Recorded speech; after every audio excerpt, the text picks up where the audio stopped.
Home sales are plummeting and the world is falling apart, or at least that's what mainstream media is telling everybody.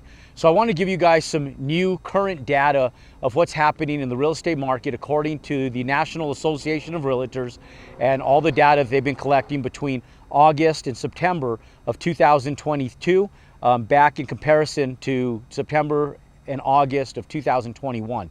Now, in the month of September, we sold over 4.7 million homes as a nationwide, okay, which is down from this time last year in August by 23%. Month over month, we're down 1.3% from September 2022, from August of 2022.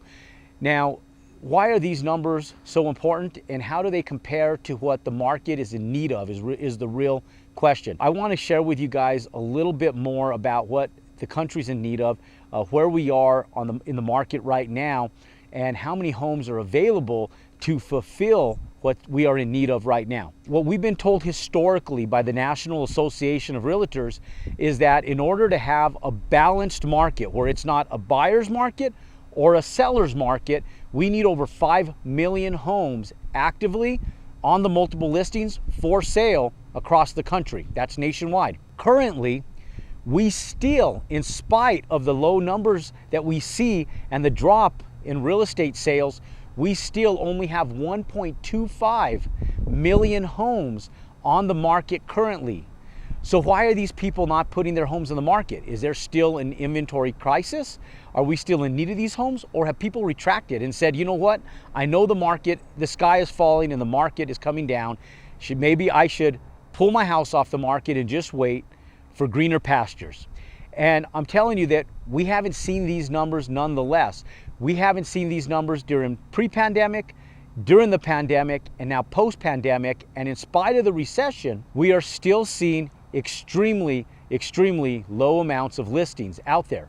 Now, this one I found extremely interesting. In spite of the drop of real estate that's being sold, over a 23% drop year over year, in spite of that number, we still have experienced an increase of home value prices of 1.7% in just the last 30 days, and we're up over 8.5% from last year, and the average median home price is now over $388,000. A big portion of that is because builders refuse to go out and bear the expense of the increased prices of lumber, raw materials. Concrete has went through the roof, and so labor has also been a big expense. And because of this, most builders are sitting back going, we have to be able to expel this into the end user, and the home buyers are the ones that have to bear the cost. With interest rates as high as they are, how does this inventory continue to move?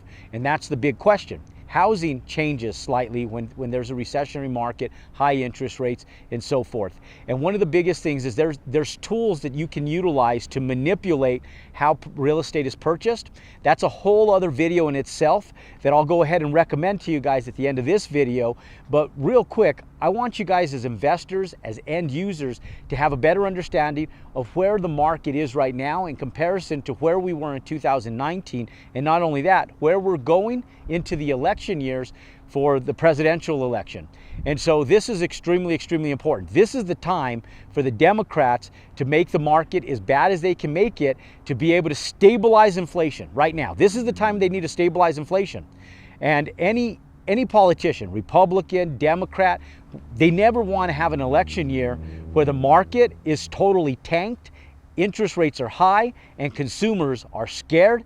Hence, they start questioning who's leading the country, right? As if we don't already question that. But nonetheless, to each their own in regards to their political beliefs. But in spite of that, ladies and gentlemen, historically, if you look back historically to presidential elections, typically interest rates soften and buying power becomes a lot more available, putting people at ease to be able to feel like their leader is leading them up the right path during an election year to be able to retain votes, especially after a 4-year term like Biden just had, in order for him to be able to win another 4-year term, because the U.S. American people aren't going to sit back in spite of being Democrats or Republicans if they feel that their leader is leading them up a dark black tunnel that they're not going to be able to get out and see relief.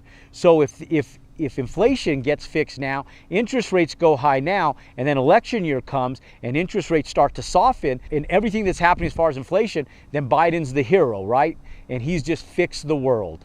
And so that's at least what they want mainstream media to advertise for them, so that way when the election year comes, presidential election, it looks like Biden has just done this amazing job of fixing the economy that Donald Trump ruined before he got the country back to him. Now, you can take that as you will, because I believe otherwise, but in spite of that, understand that that's what historically happens in any market, is that we land up seeing a softening of economic distress during election years.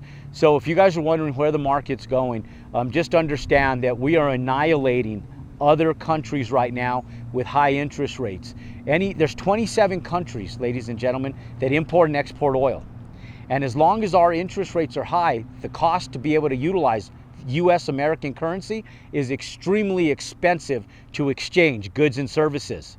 And so us being the leader economically worldwide, the longer that we have high interest rates, the longer we continue to put other countries in financial distress. Hence, we can only have high interest rates for a short period of time before we kill the economics around us worldwide. So interest rates will soften. It is going to be about another 2 quarters, I believe, before we actually see them start to soften a little bit. But as we move into the first quarter and end the first quarter of 2023, we'll start seeing interest rates soften. The numbers are still looking promising in real estate, ladies and gentlemen, and 90% of that is due to the fact that there is truly an inventory shortage and we need more rooftops. So as an investor, to position yourself in spite of high interest rates, continue to invest in real property and continue to invest in cash producing assets like real estate. Ladies and gentlemen, if you like the content and you want to hear more like it, pound that thumbs up button, click and subscribe to our YouTube channel, and I look forward to seeing you next time.